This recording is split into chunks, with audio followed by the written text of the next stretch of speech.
The employees and owners of Patty's Pub in It's Always Sunny in Philadelphia are not good at much. They aren't very bright, they have next to no social awareness, and they rarely even attempt to do their jobs, but none of that makes a person. No. As we all know, the only quality that determines someone's character, shows their true colors, gives them value in this meaningless void, is dance. And we find out plenty of times throughout the series that the gang can dance, but the question of how well is a much bigger puzzle. It's a puzzle in which you painstakingly search for the right space that only this one piece can fit, and when you finally find the spot, somebody comes and dumps 50 more pieces on your head. Alright, it's not that confusing, but all I ask is that you throw away all your predispositions about Mac, Dennis, Charlie D, and Frank's rug-cutting skills as we search for the final answer to the question, can the gang dance?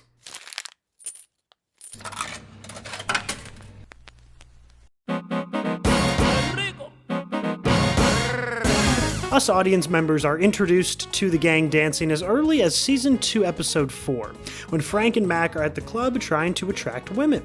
Frank, in his beautiful toupee, breaks out the move, a little jig he credits for helping court his whore wife. What can we gather from the gang's first minor interaction into the dancing world? Well, Frank's moves obviously pass the eye test, but he does not succeed in his endeavors, and Mac is so embarrassed that he walks away from the scene entirely. Not a great start for Mr. Reynolds, but it's important to note that the gang is not simply as strong as its weakest link. Each individual has their own dancing prowess, so we cannot lump them all together. A ding for Frank, and we continue. Fortunately, we get our first real glimpse into each character's aptitude on the floor in the Season 3 finale, when the bar is in jeopardy and the gang has no choice but to dance our asses off! While the whole episode is dedicated to dancing, there are only a handful of major components worth honing in on. First, and most importantly, Cricket is evidently a terrible dancer. He challenges Mac to a dance battle out of spite to try and win the bar, and he's not even physically capable of staying upright for more than a few seconds. Cricket isn't part of the gang, but send him to Footloose Land anyway, because, just like in the show, he's in the brig indefinitely. Now, on the other hand, Mac winning a dance battle might seem like a net positive for him on the dance meter, but not so fast. Not only do we not see Mac dance whatsoever in this battle, as it is almost entirely unnecessary, but he also undoes any goodwill built with the ensuing dance-off against Dennis.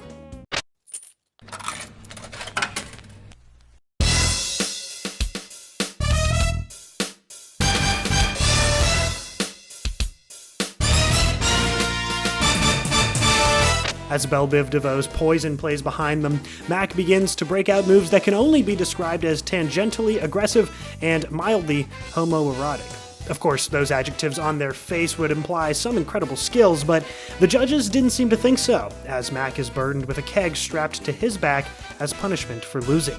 As such, Mac joins Frank in the minus column for now. The third dance battle between Charlie and Dennis is much more fruitful.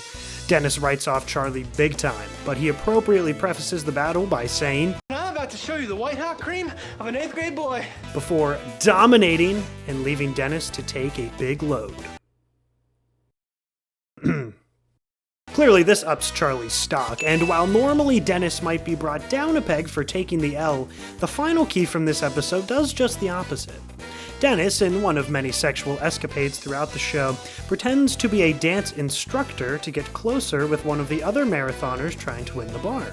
His plan is to sleep with this woman, and it ultimately doesn't work, but the ruse works incredibly well in another way, in making her husband jealous, and this woman fully believes that Dennis is a dance instructor. And you know what dance instructors are good at, don't you? Take your points and move on, Dennis Reynolds.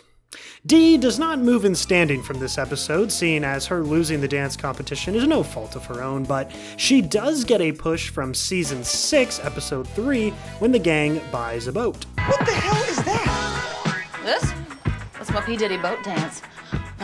This P. Diddy boat dance comes with dismay and quabbles from the rest of the group, but if I had to give Sweet Dee a failing grade every time Mac, Charlie, and Dennis found her work to be inadequate, she would be 6 feet under. I instead must applaud her for this dancing performance. Not only is she dancing with confidence and vigor, but she respects the origins and rhythm of her dance instructor, the inflatable used car lot toy.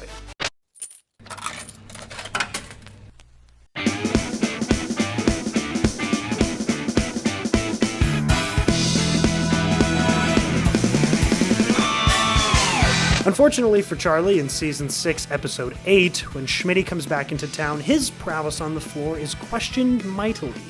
His But. Let's turn up the time capsule, but. Time capsule,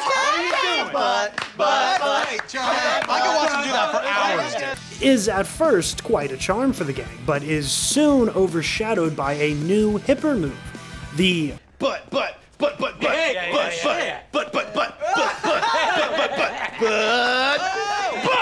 And while the grass is greener for the rest of the crew, Charlie's score takes a hit of red. Not unlike the entire gang showing at their own high school reunion later on in Season 7. After putting on what appears to be an awe-inspiring performance in front of everybody besides Nicky Potnick, the show cuts to reality. A group of sweaty, middle-aged lowlifes grouchily flailing on the gymnasium floor.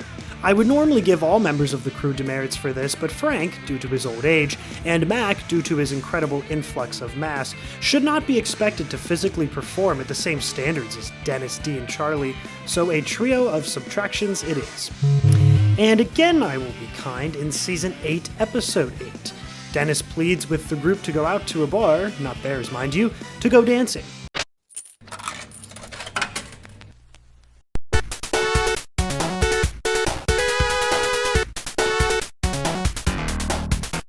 In the middle of the day, at a seemingly classy establishment, Dennis's spirit does not match his execution, as not a single bar dweller joins in with Mac, Frank, and him to the 80s synth of Let's Hear It for the Boy. But how do we calculate this? It feels like it should be a net loss, surely. The dance moves are funky and fresh, clearly, but there's something missing. Mac is giving it his best shot with the pseudo karate, and Dennis has a smile on his face from the very start. I'm willing to look past this for those two, and while I'm inclined to get Frank for his surly expression while haphazardly attempting the move, I'll allow it. Because in Season 9, Episode 10, Frank can muster only a slight shuffle on the dance floor, a slight shuffle because of the quarrel with his landlord, and Frank, I am sorry, but the dancing gods do not look kindly upon those that act with such disrespect. Minus another point. But don't fret, my friends, Frank gets his act together by Season 10, Episode 6, in which he and Mac are back in the club, and this time, it's like Frank's body is just the vestibule to his soul. Toupee on head and suit on body, Frank doesn't let his hips be shy, and for that, I award him a point for growth alone. It's almost a direct callback to Season 2's unsuccessful encounter in the club, but Frank puts that behind him. He's knocking on adversity's door and ready to punch it in the face after busting it down. And just as Frank threw his skeletons out of the closet and spit in their faces, so too did Charlie in the Season 12 finale, as he returns to the time capsule butt despite the trouble it cost him before. He lets his feet and his tushy do the talking, and even Dee, who has been largely absent from nearly all body gyrations since the high school reunion incident of Season 7, is back in form and making all used car salesmen proud again. And finally, Mac decides to take his nightcap with a side of tears. As he attempts to reveal his inner emotions and feelings to his distant father in front of a group of prisoners, Mac announces that he is gay before partaking in a beautiful display of vulnerability and passion that only dance can encapsulate. Emotionally raw and technically polished, Mac earns every ounce of that point back, while Frank, visibly moved by the sheer poignancy, is rewarded for understanding the magnitude and maturity required to pull off such an incredible act. So, where does that leave us? You know what it is, bitch. Bang!